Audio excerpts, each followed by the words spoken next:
Stay hungry, stay foolish. The Innovation Show is brought to you by Xi. Xi is boldly transforming the future of financial services with a suite of embedded finance products and services, empowering businesses to manage multiple payment workflows and move funds with ease. You can check out Xi at helloxi.com. Our guest today applies the rigour of physics to questions of biology. He has found that despite the riotous diversity in the sizes of mammals, they are all, to a large extent, scaled versions of one another. This speaks to everything from how long we can expect to live to how many hours of sleep we each need. These investigations have led him to powerful insights about the elemental laws that bind us together in profound ways and how all complex systems are dancing to the same simple tune, however diverse and however unrelated that they may seem. It's a great pleasure to welcome back for episode 2 of this magnificent series, the author of Scale, the universal laws of life and death in organisms, in cities and in companies. Geoffrey West, welcome back to the show. Thank you, Aidan. Nice to be back, and thank you again for that very kind and flattering introduction. So delighted to continue the conversation. It's wonderful to have you back on the show. I'm gonna jump in. I'm gonna try and keep us as much to the track of the book as possible, which is very difficult because it's complex and it's connected all over the place. But I wanted to help the audience build the lenses as I have through reading chapter after chapter.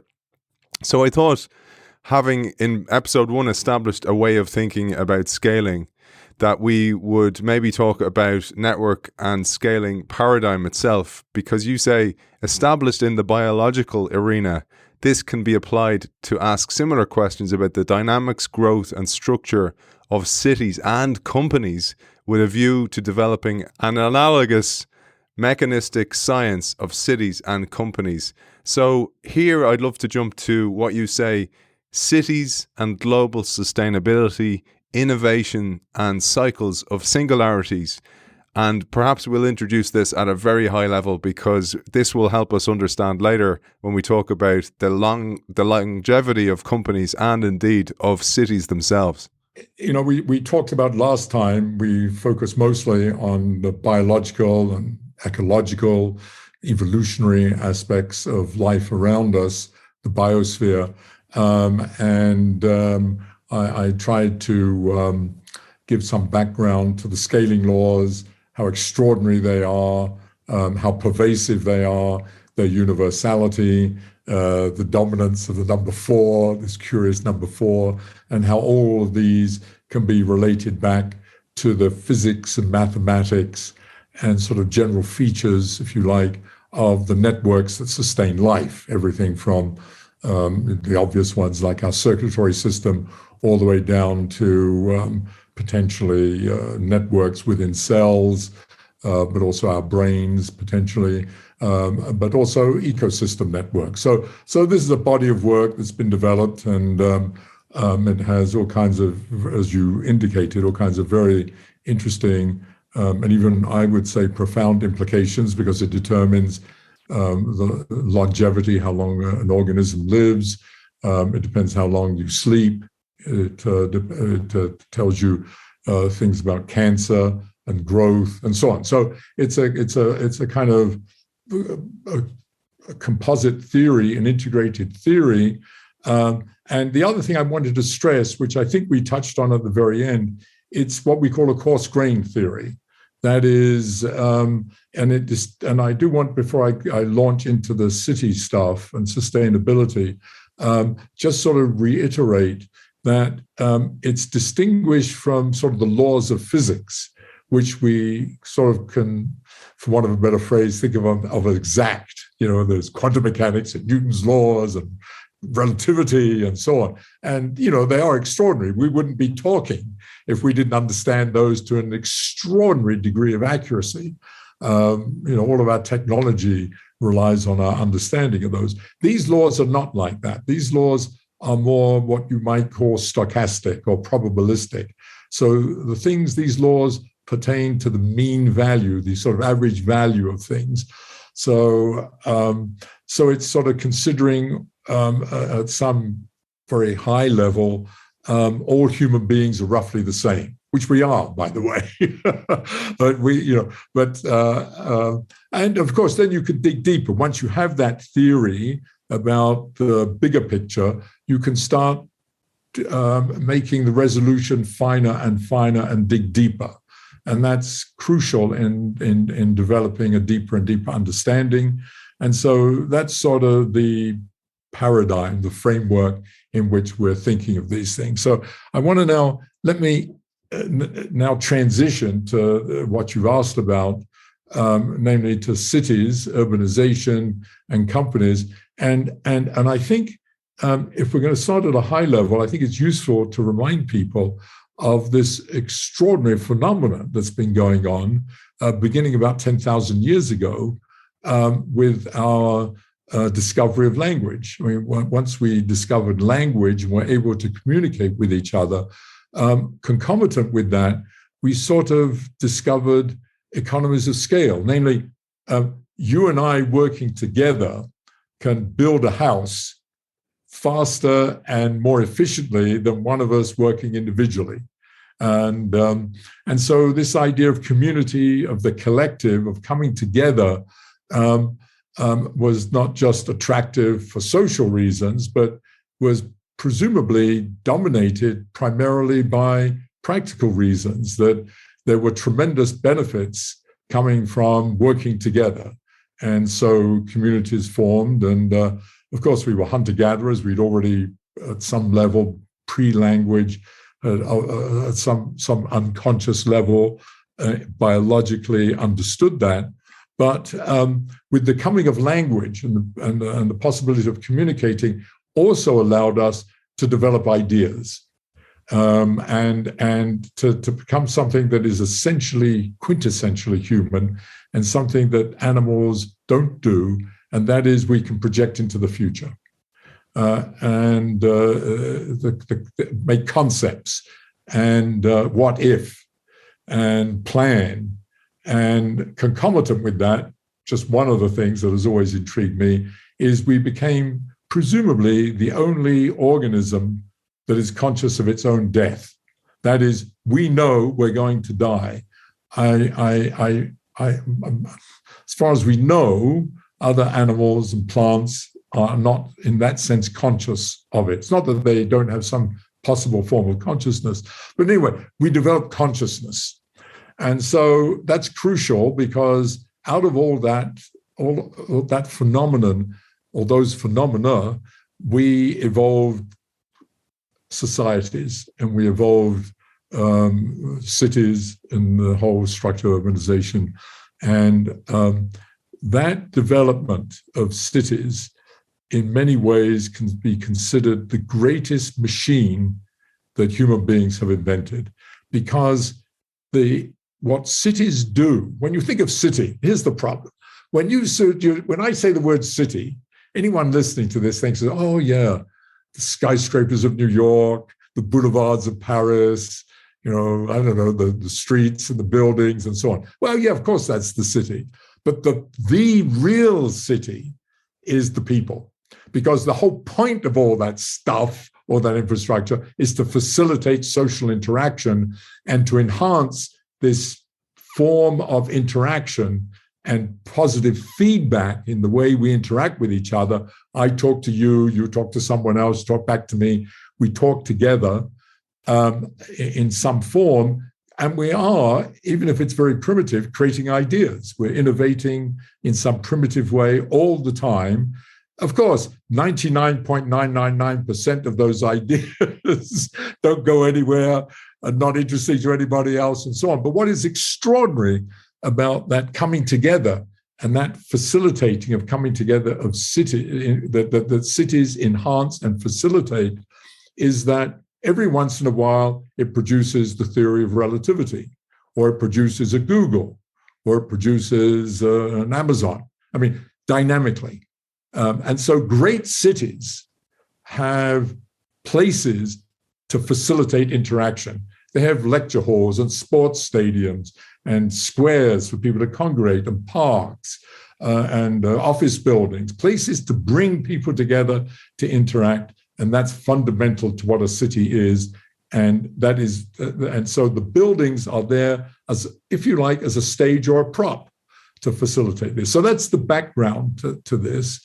And the other background to it that now connects it, and by the way, that is not something that dominates biology. Life, most organisms don't act like that, don't have this sort of positive feedback, at least on short time scales. Because the other thing, maybe I should have emphasized that, is that yes, the process of natural selection is sort of like that. But that's over, well, at the minimum, thousands of years, hundreds of thousands, and even millions or hundreds of millions of years. The phenomenon of this positive feedback in social networks and social interactions is taking place sometimes in minutes, certainly in hours and days and months. It's happening all the time with us, incredibly short timescales. So that's crucial. So the other thing, and I've just brought it up, is networks, is that just as in biology, the networks are the underlying mechanism that gives rise to these hidden laws, these laws that are totally non-apparent if you just look around you. When you look around you, as I said last time, it's this just sort of messy, arbitrary, capricious, chaotic world is what it looks like. But actually underlying that, if you look through the right lens, there's this extraordinary regularity. And so the question is, given that cities are also networks, road network, transport networks, electrical lines, water lines, gas lines, et cetera, but also have social networks, are there also regularities? Are there also sort of hidden laws that we're not aware of in our normal day-to-day sort of interactions that are at play? So that's the kind of point of departure for digging deep into the science of this and trying to develop a science of cities. So the first thing you have to ask is, going back to the biology, inspired by the biology, and to repeat, I think, what I said last time, that despite appearances, namely the fact that, the whale lives in the ocean and the giraffe has a long neck and the elephant a trunk, we walk on 2 feet and the mouse scurries around and so on. We're actually, as you said in your introduction, scaled versions of each other in this coarse-grained way at the sort of 80-90% level. Anything you measure about us, whether it's our physiology or our life history, scales in a regular, non-linear way, as I say, originating in the underlying networks. So the question is, and I will do it with American cities because I now know those best, is New York a scaled-up Los Angeles, which is a scaled-up Chicago, which is a scaled-up Santa Fe, which is where I live, a small town, despite appearances, despite the fact that Los Angeles does not look like New York as a city, and it has a different history, different culture, I would even say, and a different geography. But is it, in fact, in this coarse-grained way, a scaled version? Well, of course, you can only answer that by looking at data. So when at some stage, I put together a collaboration of very smart young people to actually look into that. So, and they gathered the data together. And amazingly, we found that cities are indeed scale versions of one another. The first thing we looked at actually was with a very tiny collaboration with a man named Dirk Helbing, who's at the ETH, the sort of MIT of Switzerland in Zurich, and his student. But we put together a little collaboration, and we looked at something just to start the ball rolling. How do the number of petrol stations scale with the size of a city? And so I won't go into how we got the data, but when the data was assembled, it was beautiful. He looked at, I think the initial search was only across 4 European cities, and there they were, they scaled beautifully. and they look just like the biological scaling. That is that if you plotted them, as I explained last time, on a logarithmic scale, going up by factors of 10, using population as the proxy for the size of a city, and you just plotted the number of gasoline, petrol stations versus size, population, there they were lining up, approximating this straight line again on this log-log plot. And the slope of those lines, which was approximately the same across the four countries, I forget, I think it was France, Spain, Portugal, and Italy, I think, were roughly the same. And the only difference with biology was that it was 0.85 instead of 0.75. Otherwise, it was the same, which says in English, that if you double the size of a city, you don't need twice as many petrol stations. You actually only need 85%, roughly speaking, 85% as many. There is this marvelous 15% saving every time you double the size of a city in petrol stations, at least in those four countries. Well, later, not so much later, we expanded that and looked across the globe, and we found in all urban systems where we could get data, they scaled, and wonderfully, they scaled with the same exponent, that same slope, 0.85. And then we took it one step further, of course. We looked at all infrastructure, not just, petrol stations, but the length of all the roads, the length of all the electrical lines, I think the volume of buildings, I know, but all kinds of things that you could get data for in terms of infrastructure, the physicality of the city. And it was wonderful. It didn't matter what the infrastructure was, and it didn't matter where it was. It all scaled in the same way, just like in biology. It was like, cities are cities, which was fantastic. So the scaling laws said that every time you double the size, all infrastructure, you save about 15% in this same way. So that was very exciting and mimicked biology. And in one way, it wasn't surprising. What was surprising was that it's, again, like in biology, it scaled so well. It didn't scale as well, meaning there were more fluctuations around that straight line, more variance around that straight line, but still, they all clung close to that straight line and was statistically significant. And that's not surprising because biology has been around for, life has been around for more than a few billion years. So there's been, the whole process of natural selection and feedback has taken place over huge spans of time. So, given this theoretical framework, that puts more and more are they optimizing the system in the language I used last time. But cities have only been around for hundreds of years, some a few thousand, but most hundreds. And yet they conform to this line. So that was great. But then we looked at something that was beyond biology, something that doesn't really exist in biology and presumably certainly did not exist on this planet prior to 10,000 years ago, before we started to form societies and cities, namely socioeconomic metrics.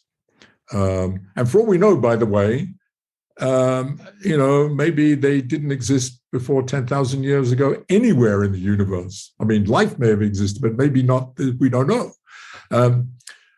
Despite all the science fiction movies, maybe there's life elsewhere, but it may not have developed this far as having cities and internet and Zoom and all the rest of the rubbish that we participate in.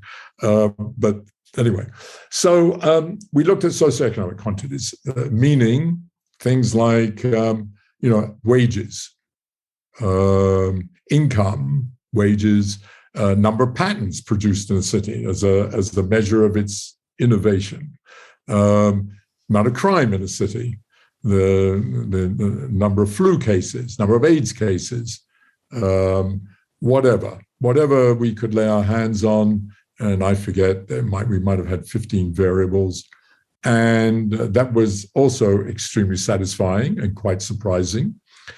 because it showed, again, scaling to the same degree as it did for the infrastructure. And the scaling, remarkably, was the same no matter where you looked across the globe, whether you looked in Europe, North America, Latin America, Asia, meaning China, Japan, and so on. Wherever we could get data and could plot it, it looked the same. And here was what was amazing, surprising, and I always kick myself that I didn't predict it a priori. I was too stupid not to realize that we would see something different than in biology, namely, instead of sublinear scaling, meaning an economy of scale, the slope being less than 1, the 0.75, 0.85, the slopes were bigger than 1.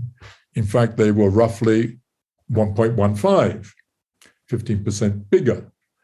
But it was roughly 1.15, whether it was patents in Japan, crime in the United States, or, disease in Italy. Didn't matter, or in Chile, I don't know, wherever. It was always roughly 1.15, roughly. Which says in English, just to make it clear, that if you double the size of a city, first, repeat what I said before, you save roughly 15% with each doubling on all infrastructure. And at the same time, you gain 15% on all socioeconomic activity, whether it's the good, patents, ideas, wealth, income, and so on, or bad and ugly, as I say, like crime and disease and so on.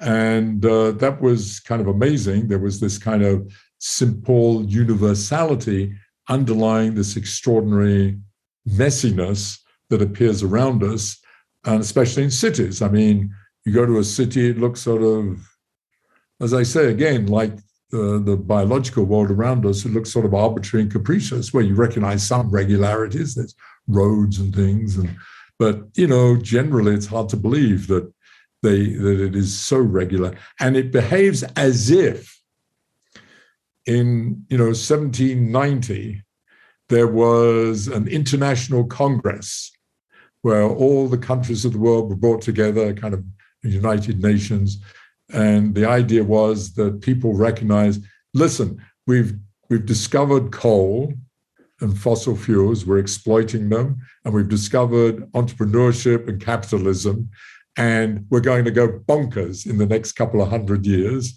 and we're going to be building lots of cities. Cities are going to go completely crazy, and we're going to build lots of them, and they're going to expand. Let's think about the design, and let's set down a bunch of rules. This is how they should be. That's as if, of course, that didn't happen at all. Cities in Japan grew organically without even knowing hardly that Europe existed. And so on and so forth. So obviously, there are organic forces at work that are somehow constraining all of the work and all of the effort and all of the arguments and disagreements over planning and what we should be doing here and how we should be doing this with the city and what the economy should be and so on. Yes, that had an effect, but overwhelmingly at the sort of 80-90% level, it has its own dynamic.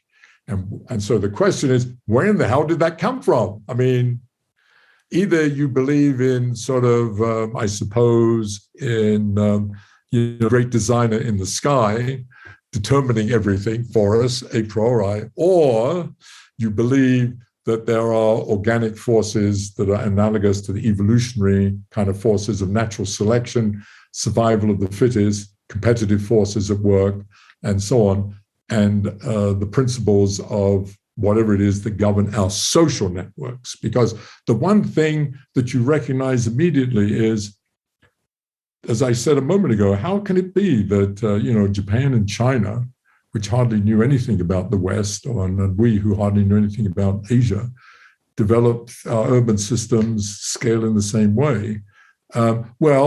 It must be because, and this is going back to what I said just about 15 minutes ago, because the whole point of cities is for people, is to facilitate social networks, and we're all at this level of granularity. Roughly speaking, we're all the same. So I mean, we may look different, we may have different cultures, and so on. But we're at some socio-biological level, we're extraordinarily similar. And of course, we know that. I mean, it was very clear, I'm sure, to Marco Polo when he went to China that these were human beings, that they were the same fundamentally as he was. I mean, they had cities and they had interactions, they loved and they hated, they killed one another, and so on and so forth. And that's universal. Just a side comment, which is an editorial comment, which you may want to take out, is one of the tragedies, of course, of that Western man, especially moving out, was the whole debate over whether when they went to Africa, these were human beings. And we're still living with that. I mean, that we're still living with, and that debate, even if it's not conscious, is totally not conscious now, but underlies the whole struggle and challenge we're having with racism. I mean, are they really us? And so, I mean, we already have the problem that the English and the Irish have been fighting each other for 1,000 years. So we even have that problem, which is, let's not go there, but you understand what I'm saying. Absolutely. No, well said. And we covered it, Geoffrey, in previous shows. We had the great Angela Saini on the show before, and we talked about the out of Africa hypothesis and the origin of racism and how it's a man-made structure. It's not designed into... No, ants aren't racist. I always think about that. That's what's amazing. Well, one of the things I often say is that you could take an exact opposite view about this, that I think one of the curious things about human beings is, in fact, how similar we are. There's very little variation, really. I mean, it's not like dogs, for example. I mean, dogs are an extreme case, but you go from a Chihuahua to a Great Dane. My God. And they recognize each other as dogs and treat each other equally. They don't think, oh, that stupid little Chihuahua, we're not having him around here. Or what kind of car do you drive? Yeah, exactly. So, we're very curious that way, that we're extraordinarily similar, actually. And yet we've spent a lot of time looking for our differences and exaggerating them. And it's a tragedy of social human life, I'm afraid, and maybe even predates social. I don't know, but it's not. It's something as you say, well said. It's man-made, and it's very peculiar and sad. Anyway, sorry. It's not at all. No, I appreciate you saying that, and my mind works in a similar way. Where I mentioned Ed Wilson, who you had the great honor of meeting. E.O. Wilson, may he rest in peace, and I often think about nature as a from a biomimicry even perspective, and I was that type of kid who was like looking at the ants on the ground and looking at bees, and I've learned about it since, and I noticed how they'd build, and I'd kind of go, that's how kind of like we just build, and create life.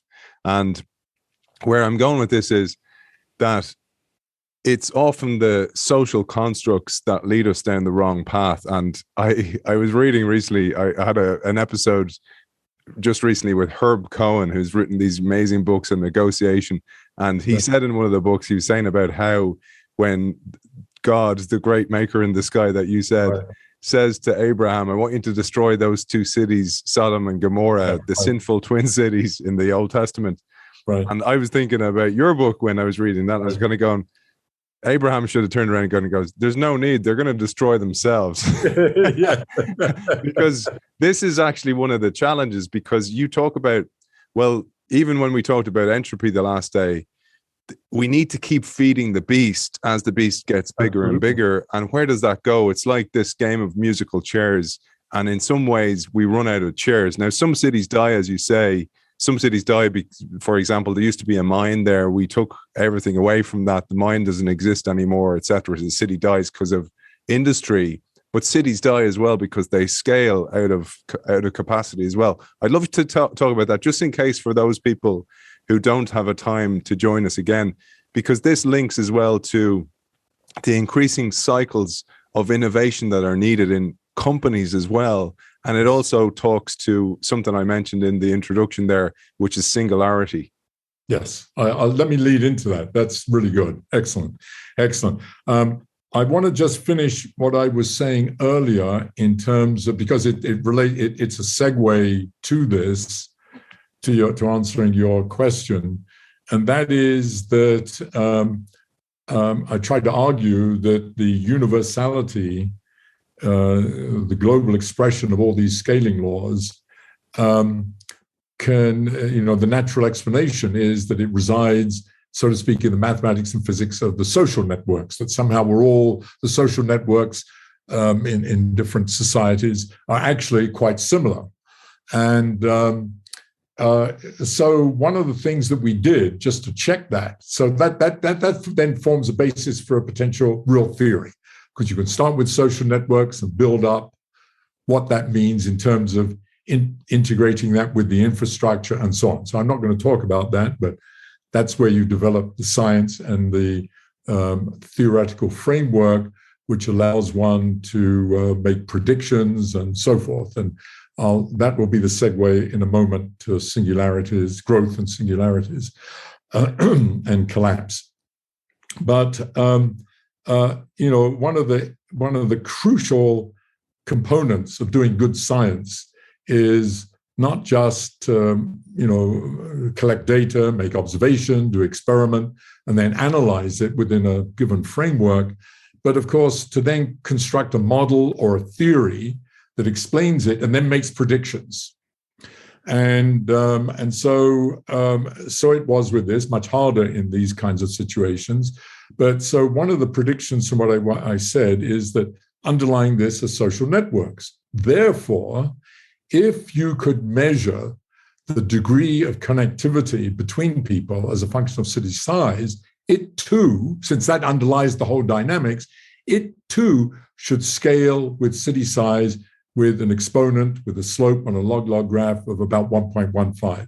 So we put together a collaboration with our friends at MIT who had access to these extraordinary data sets of mobile phone calls.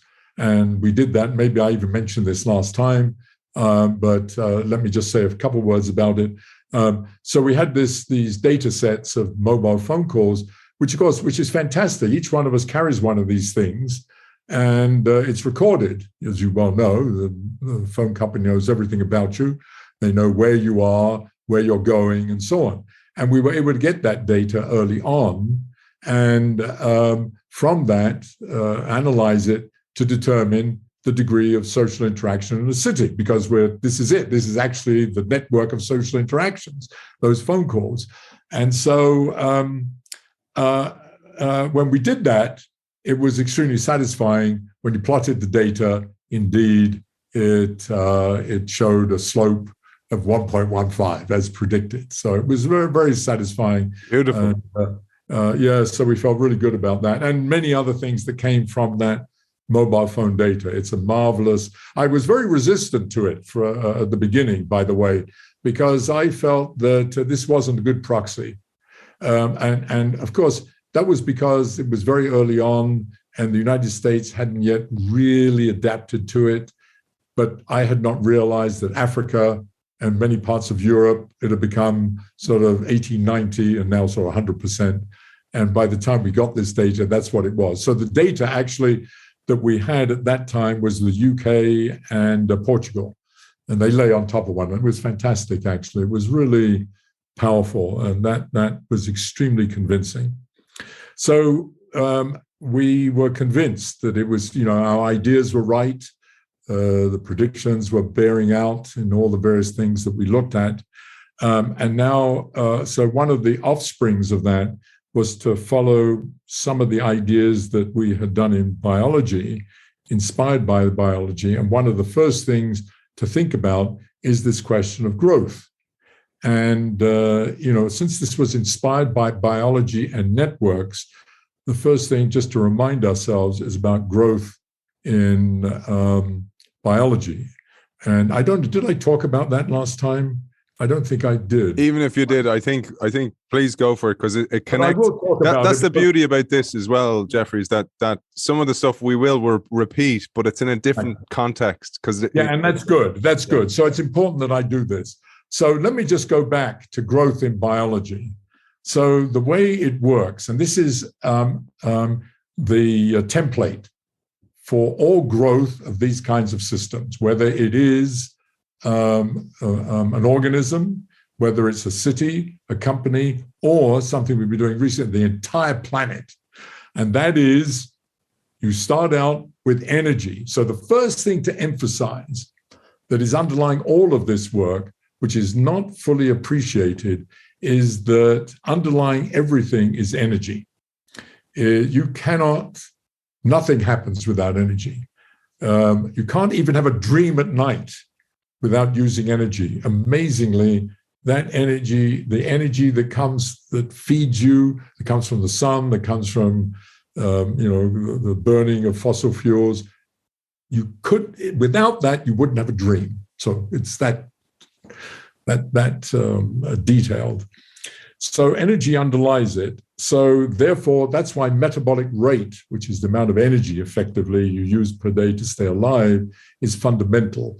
And so you ask, what happens to that metabolic energy? Well, of course, it gets sent through these networks and it goes to the cells. And at the cellular level, on the one hand, it maintains the cells. It repairs damage, and cells that have died are replaced and so on. And then some of that energy is allocated to growing new cells that form new biomass. Okay. So you write an equation that says that metabolic rate equals maintenance, that is all the cells, plus growth of new cells. So you can put that in mathematics and solve the equation. And out of that equation comes something also very convincing, that it shows why it is that you grow quickly and then stop. So what's called sigmoidal growth, you grow quickly and then you go into a stable configuration, which is true of most of life around us. We certainly do it. And you spend most of your life in this approximately stable configuration. And that's extremely important for biology and for the biosphere, and is one of the features as to why life has been sustainable for 2 to 3 billion years, because you have this stable configuration that evolves, and much of life sort of spends time in a metastable state. Of course, it's continually evolving and changing, but on much longer time scales. Okay, so that's great. And you understand it, and this is important. Why do we stop growing from this viewpoint? Because metabolic rate is the supply system. But that's scaling sublinearly. That is, the bigger you are, the less is being, and I've emphasized this last time, the less is being delivered to each cell. So as you grow bigger, less and less energy is being delivered to each cell. On the other hand, you're growing sort of linearly. You just keep adding cells linearly. So eventually something that's growing linearly beats something that's only growing sublinearly. If you only get 75% with each doubling, and in terms of your supply, but you're trying to supply something that's doubling each size every time, well, you can't keep up, and that's why you stop. And so that gives you a complete theory. And so it's wonderful. And so we have a complete theory for growth of any organism, blah, blah, blah. I'm not going to go into that. But so that's great. But of course, that's, in terms of the socio-economic system that we have evolved in the last 200 years, again, to repeat myself, coming from the discovery of fossil fuels, exploitation, and the concomitant discovery and exploitation of entrepreneurship and capitalism, free markets, which have been enormously successful. Coming from that kind of growth is terrible, because built into our whole way of thinking is open-ended growth, that we need to have open-ended growth. And here we have, just like you and me, we have finite growth. So what's going on here? That's not good. That model obviously isn't good. Well, it turns out, and this is another, I consider a huge success of the theory, if you have superlinear scaling, then instead of when you get bigger, if it were cellular, less is being delivered to the cell. Actually, as you get bigger, more is being delivered to the cell. Or in terms of a social system, the bigger as you grow, more is being delivered to the individual, the bigger you are. And when you grow more, even more is being delivered. And when you grow more, even more. So it's obvious what's happening. You just keep growing open-endedly. So you can put this all into mathematics, solve the equations, and beautifully you see instead of a curve that grows quickly and then stops, you have a curve that just keeps growing. So it's very satisfying because then we have now this lovely self-contained theory. You have based on social networks. Social networks have positive feedback. Positive feedback leads to superlinear scaling, and superlinear scaling leads to open-ended growth, which is what we see. So it's very self-contained, and the data supports that. So that was great. But now comes the but. This is where the CFO goes, please stop, turn off the recording. Exactly. You don't want to hear, now you don't want to hear the rest, because there's a big but. Two things. One I'm going to come back to, and I'll say immediately. The other thing I haven't emphasized probably enough is that along with superlinear scaling and economies of scale is the slowing of the pace of life. I did talk about this last time. So an elephant's heart beats systematically slower than ours, and ours beats systematically slower than a mouse's, and so on, in a predictable way. And life goes much slower, and you live concomitantly longer. Superlinear scaling leads to the opposite. That is that life speeds up. You get faster and faster. So not surprisingly, you keep building on yourself, you build faster. And I'll talk about mortality later. But you build faster, life gets faster, everything gets faster, and so on. And I will, as I say, I'll come back to that. But, and that's intimately related to this open-ended growth. But now here's the but. So one of the buts is life gets faster continuously. So that's non-trivial. And we know that, and I surely know it. Life is viscerally much faster now for me than it was when I was a young man, when I was your age, for example, and so on. But more importantly, really, is that built into the mathematics in terms of this open-ended growth is something that's called technically a finite time singularity. And this is a big but, because what it says is that you have open-ended growth, but in some finite time in the future, that finite growth is going to become infinite. As you can see, you just keep building. When's it going to stop? Well, it doesn't. And that's going to happen in some finite time, which could be 5 years, 10 years, 50 years, 100 years, maybe 1,000 years, and so on. So that is, and that growth, by the way, from the theory, is faster than exponential. By the way, if it were exponential growth in that picture, the singularity is it infinite time, so it's irrelevant. So exponential is sort of, in a weird way, almost okay. Despite its bad name and what I talked about last time, it's borderline, because there is this always open-endedness and keeping up with supply, but the singularity never really occurs. But in actual fact, what we actually have is not we have faster than exponential, and the data supports that.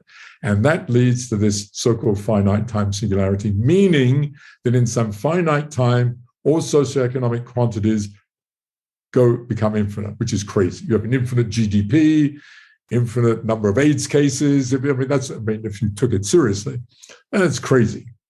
And the theory tells you what happens, that if you continue with that, you have to collapse. You collapse. On the other side of the singularity is collapse, and that's it. So you ask yourself, how in the hell do you avoid that? And how have we avoided it?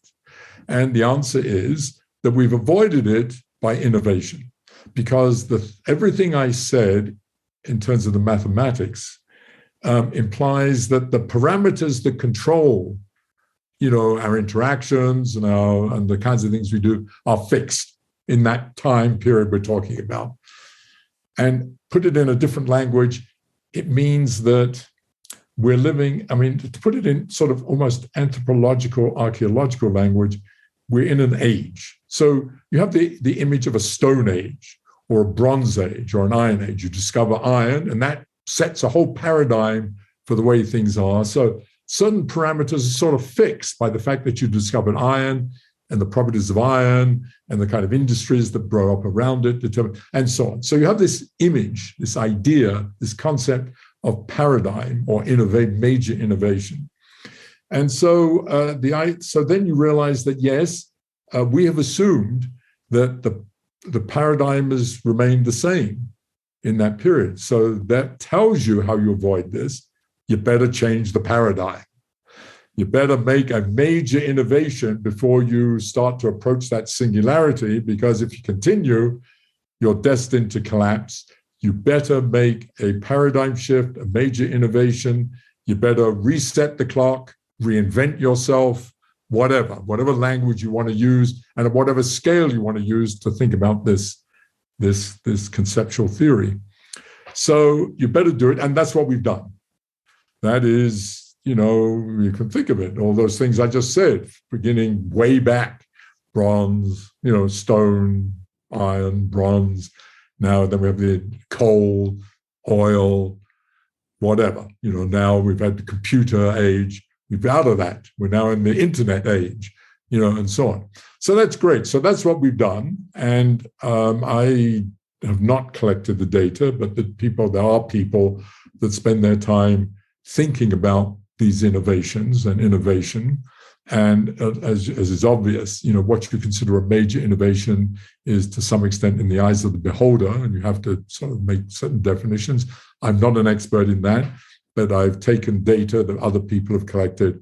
And again, it's very satisfying. It fits the theory, because the theory says something about this. Theory says, so, when I say, well, you have to reinvent yourself, you have cycles of innovation.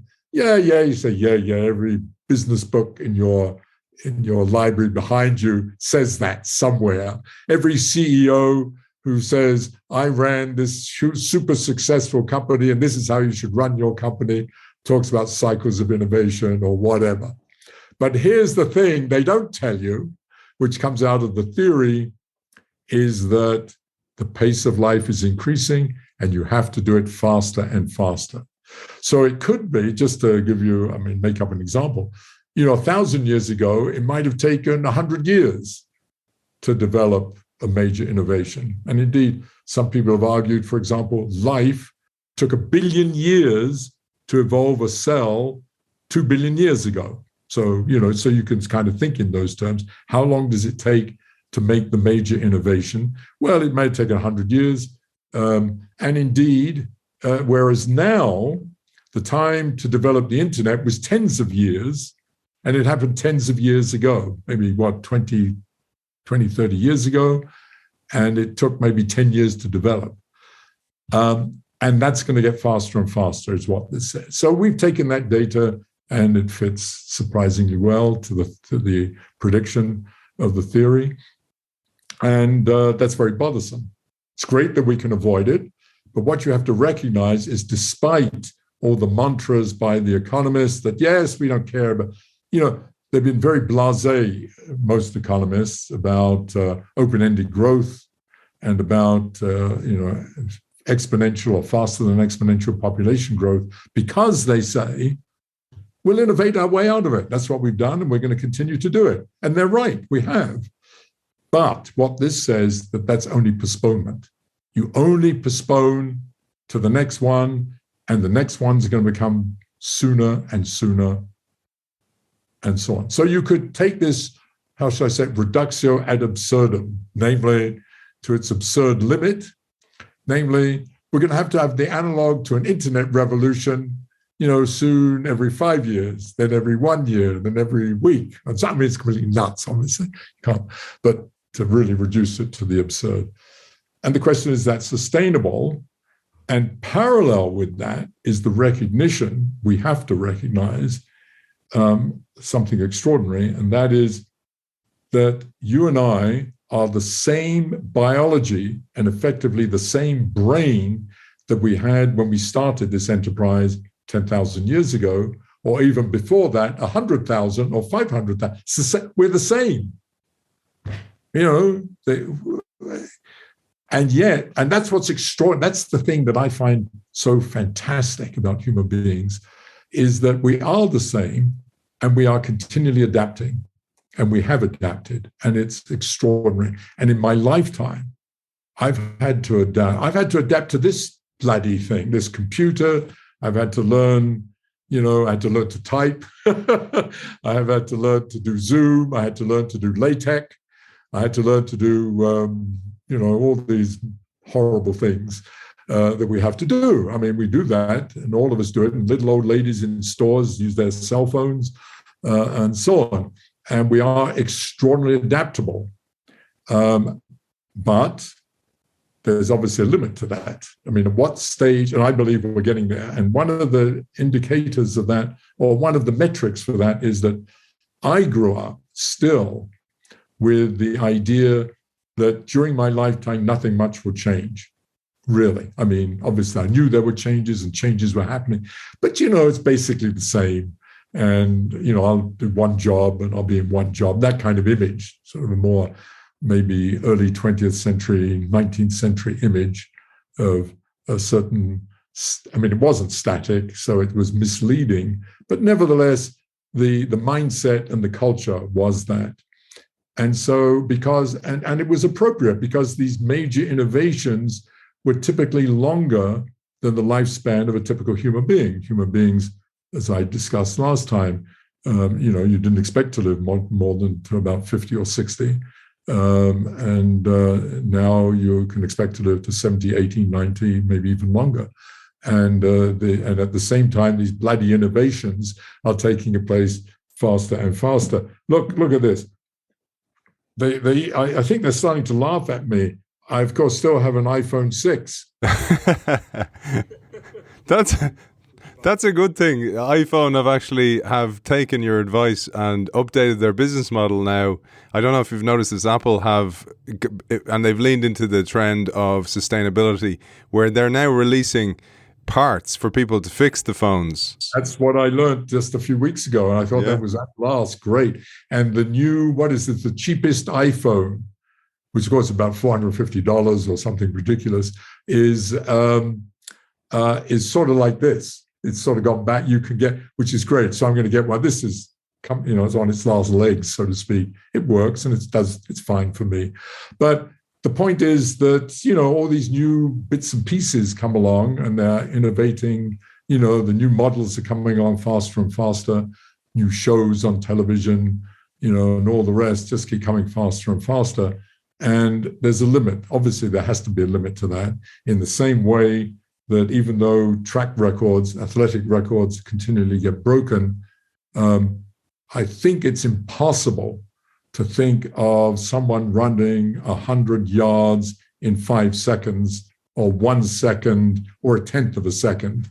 To be absurd again. There obviously is a limit to it. And so it is presumably with the adaptability of the neuronal structure of our brains. And yet that same neuronal structure is creating these new things and making life go faster and faster. So that's sort of the big picture of it. And cities, and of course the entire planet, are manifestations of that, because cities have to adapt to that. And that's extremely difficult. And, they can collapse, so to speak, under their own weight because of that. And certainly companies do. And, one of the things about cities is, despite what you said, it's true, cities do die. I mean, metaphorically die, in various ways. I mean, they are extraordinary. But cities also, one thing we haven't spent a lot of time on, enough time on, is actually the opposite to what you were saying, is the resilience of cities, in the sense that, I mean, Detroit being a fantastic example, and is a very good example, and maybe in a little bit segue to companies, because Detroit was not only a very good example of a city that metaphorically died and is coming back, but also is a metaphorical example of a large company town, and that's its problem. And that's the problem with companies, is that a company is a company, actually. And unlike cities, the thing that saves cities is diversity. That's one of the things we discovered, and was probably known to urban planners and things. The more diverse a city, just like the more diverse an ecosystem, the more resilient it is. And Detroit was extraordinarily non-diverse. I mean, it might have been diverse, if you like, racially or ethnically, which is good, but it was very non-diverse, of course, in terms of its profile of industry. It was Detroit, that image.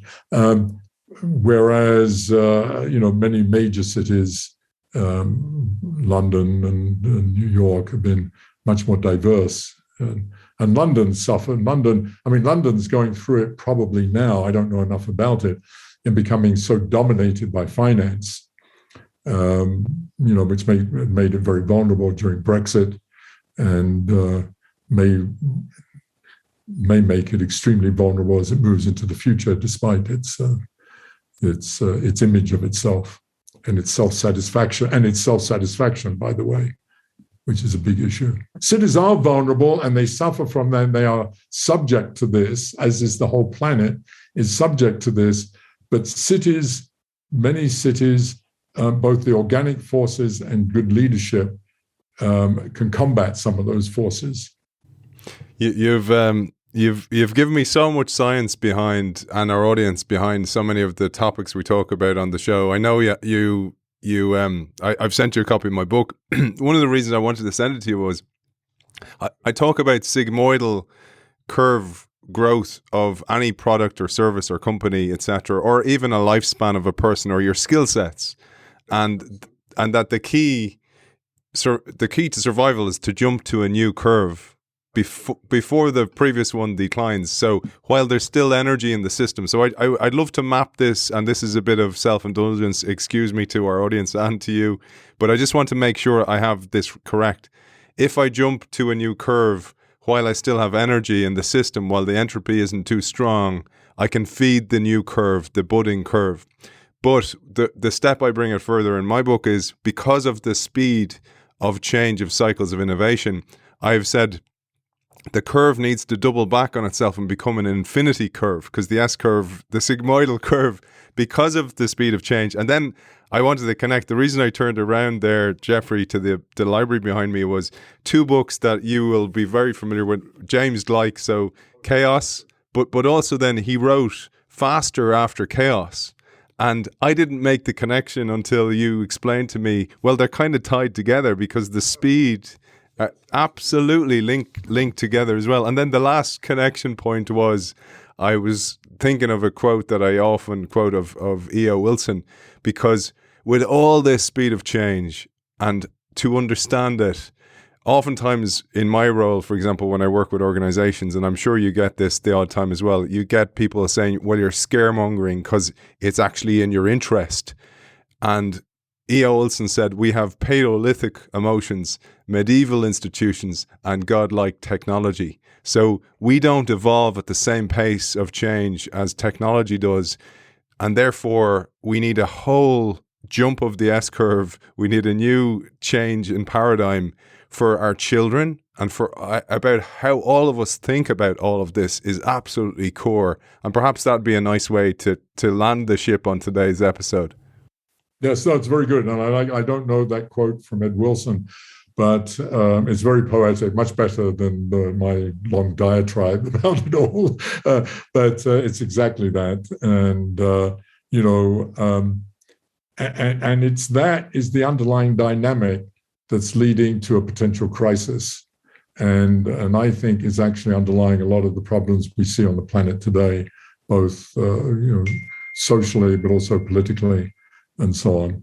And it's out of my expertise, of course, but it's hard not to relate them to some of these phenomena that are happening. But where this idea, my image has been that we're sort of on a treadmill, and that treadmill is accelerating, is going faster and faster, and you're running, you have to run to keep up with it, and that's hard enough.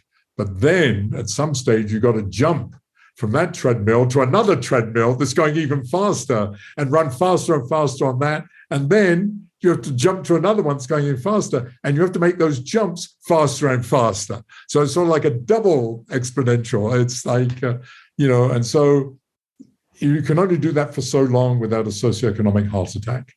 And that's what the planet is beginning to lead up to, and maybe even be there in some form.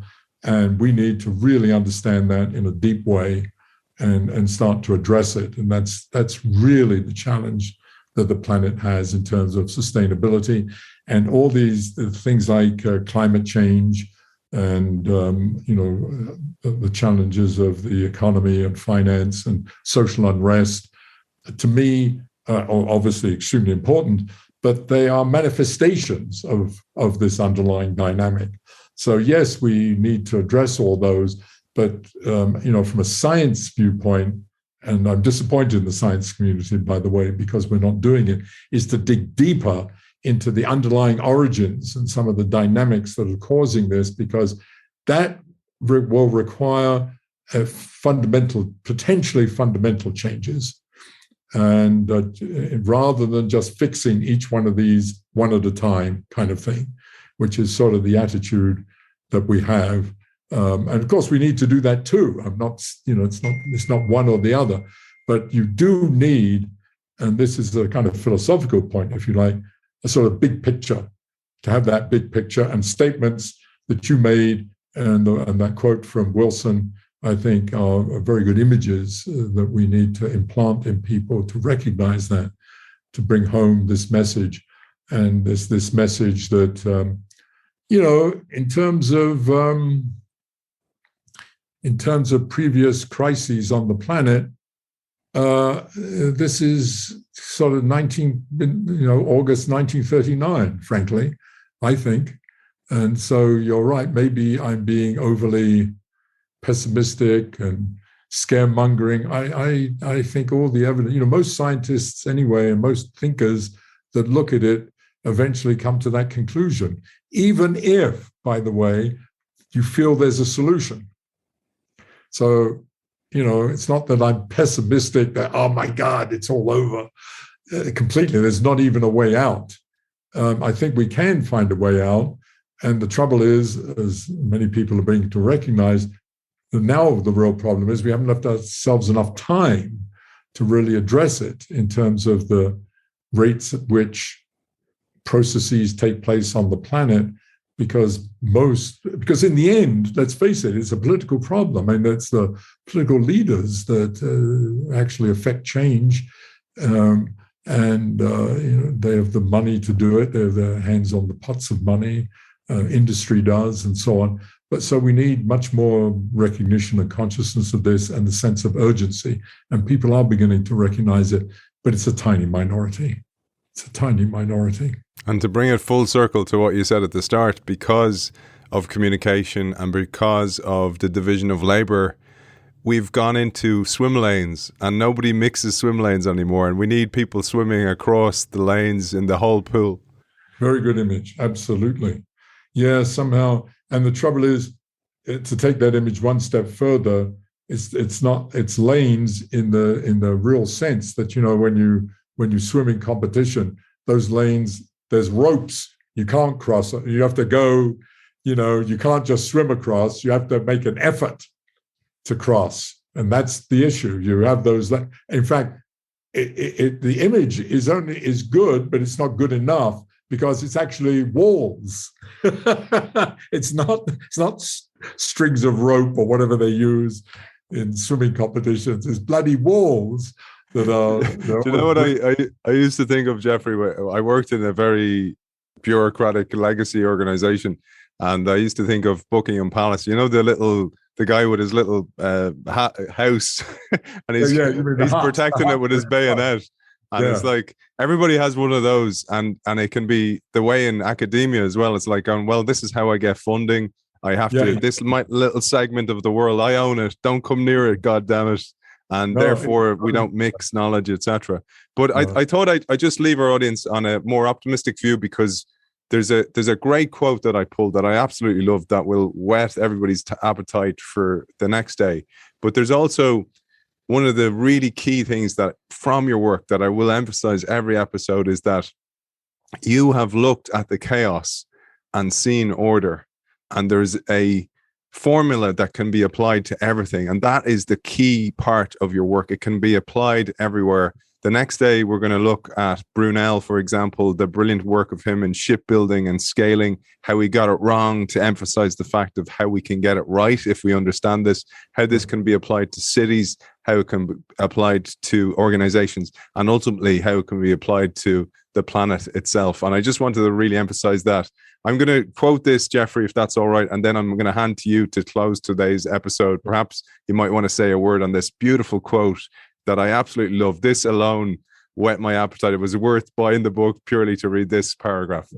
You say, for organisms, the sublinear scaling of metabolic rate underlies their cessation of growth and a size at maturity that remains approximately stable until death. A similar life history trajectory is at work for companies. They grow rapidly in the early years, but taper off as they mature, and if they survive, eventually stop growing relative to the GDP. In their youth, many are dominated by a spectrum of innovative ideas as they seek to optimize their place in the market.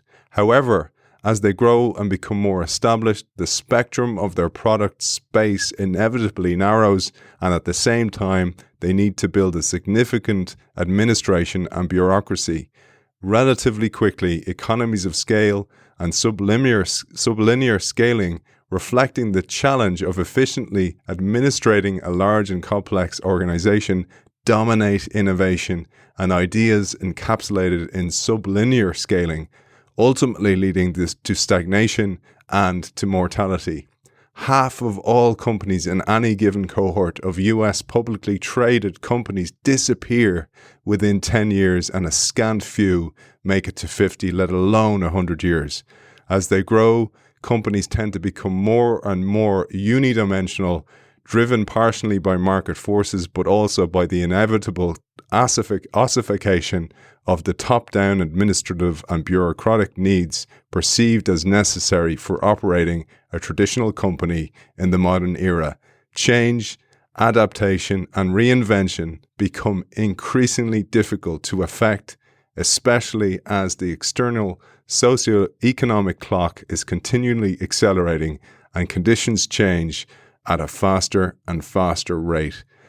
Absolutely beautifully articulated there. And I thought that would be a way to whet our appetite for the next episode, but also was a way for me to close and to thank you as well. Perhaps you have a word on that before we close. Oh, I just said, well, first of all, thank you. I didn't realize I'd written such a long paragraph about that. It's beautiful, though. It encapsulates everything we talked about, and you didn't know that, which is beautiful. I would listening to it, I would probably change a few words here and there now that I know a little more. That's my pronunciation. That's no. There are a few things that are, but mostly yes. That's the idea. And I will elaborate on that. I look forward to elaborating on that and discussing it with you next time. It's a fascinating part. It's another fascinating variation on the same theme. That's what I find so, as a scientist, I find so interesting, that the underlying mathematics and equations are sort of the same, whether you're a mammal, a bird, a company, or a city, or the entire planet. But they manifest themselves completely differently. It's quite differently. And I will elaborate, but I will elaborate more on the company stuff because that's so central. And the other thing I would like to do is take that and then talk about some things that I talked about in the book, but we've done a lot of work on recently, and that is taking it to the whole planet. And because we've done some more work on that, and that's been very interesting. But yeah, well, I appreciate your enthusiasm for this work, and I'm very flattered by it, and I very much look forward to our continuing the conversation. I think it's absolutely essential work, and I have this picture of when you meet the big maker in the sky. Peter's at the gates, and he goes, "West, Geoffrey West? Oh yeah, he wants to meet you." And then you meet him, and he goes, "You were so close, man. You were so close. You had the formula." That's very sweet of you. By the way, I do want to amend slightly something you said at the beginning of your little conclusion there, that of course, I believe very strongly that we can't solve our big problems without doing science, and science in its broadest sense, but in particular to emphasize that we also need to do it in the narrower sense of having a quantitative predictive theory that is based on underlying principles and ideas that is, of course, for these kinds of systems, coarse-grained. And we need that. And until we see that integrated kind of framework, I think we're always going to be struggling. And part of the motivation for that is that we're not necessarily going to, quote, solve the problem for perpetuity, but it provides a framework for maintaining the kind of wonderful socioeconomic system that we've developed, and to continue that and make it accessible for, the other, I hate to say it, 3 billion people that are coming on board in the next few years. Can we do that? And that's one of the big questions. But having science underlying some of these issues and informing policy, I think is so crucial, and we've sort of lost that. And I'm so glad that you're promoting that. Absolutely. I think it's essential for innovation workers as well. We tend to fail our way towards success, but what if there was a formula, and yes, you had the mindset, but you had the art and the science? So it's not prescriptive. I think that's very important what you're saying. This cannot be prescriptive in the, it's not like going to the doctor and saying, here's the problem, and he writes, take 2 aspirin a day and take this fancy schmancy antibiotic and so on. That ain't it. It's that, first of all, getting the conceptual framework and thinking in those terms and combining, as you say, with one's intuition, more qualitative ways of thinking and so on. But also in the broadest sense, being able to be able to solve some of these problems, where we can do that. We can dig deeper in some of these cases and using that. So it's a combination of all these things. It's not, I don't take a kind of singular view of this at all. I want to take, is the word Catholic? I think that's probably the right word here, with a small c view, a bigger view of the whole thing that integrates all these things. A thing you just sprung to my mind was, because you're in California as well, is the original version of what we now know as aspirin, which is Bayer's product, was actually tinctures of cannabis oil, and they used to give it to people for toothaches. But here was the problem. The problem was, well, it linked to your endocannabinoid system differently than it would to me, depending on weight and size and how our systems worked.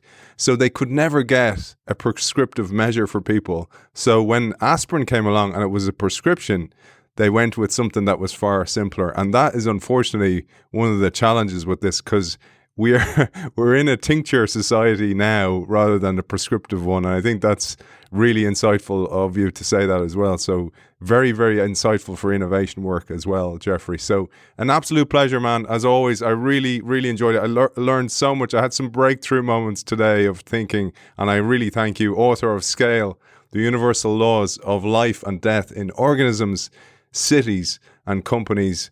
Geoffrey West, thank you for joining us. Thank you for inviting me, Aidan. Brilliant, man. Thank you. I want to thank our sponsor, Zai.